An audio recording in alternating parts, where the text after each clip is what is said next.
a 1-1 loop that even a couple of those can result in a 60% combo into a free throw, and it's just unbelievably high damage. And I'm sitting there thinking, well, if we can get the AI to jump and play as Cyrax, we could, in theory, do what I'm doing right now as Taven, but somehow get even more damage.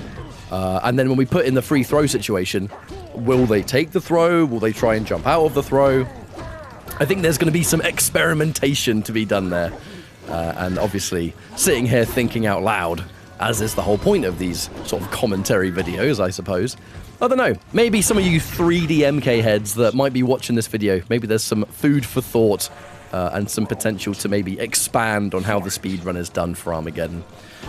Because honestly, Mortal Kombat speedruns are a thing that I've always enjoyed very much. You know, Shaolin Monks is definitely my favorite speedrun in the entire franchise, especially the co-op speedrun.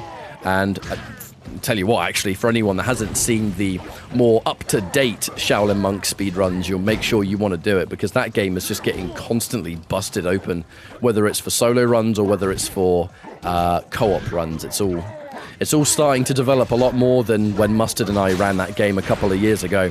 By all means, would love to revisit it, but there's just so much going on right now. It's hard to dedicate, I guess. But that's the sub-boss down, Shao Kahn. I think we got kind of fortunate there. You know, Shao Kahn's more of a traditional character with some boss character elements to him. But this is kind of what I'm thinking. So when I watch the Goro speedruns for this game, it kind of comes down to ground pound used constantly against Blaze. And it actually results in Blaze being what seems to be a rather long fight. And other characters will be able to shred him a lot faster if they can guarantee. That's kind of what I'm thinking about, right?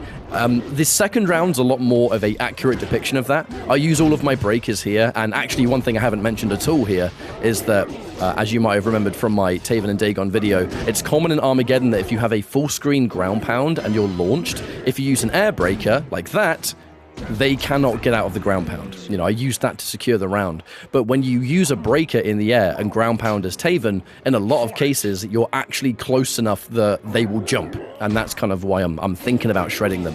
But there you go. Can't knock them down with a shoulder charge, but you somewhat restand. And Blaze often tries to press a button. And you're seeing how fast I've been shredding this guy. I mean, if I had a breaker here, I'd be able to use a breaker and then anti-air him and put him in the same situation. But even that, look at the damage! Look at the damage! I'm just thinking, if we can put characters that can make them jump, perhaps, get that anti-air damage, that big old anti-air damage, and then have the ability to shred Blaze, we could have like a super, super, super fast Armageddon run on our hands. But anyway,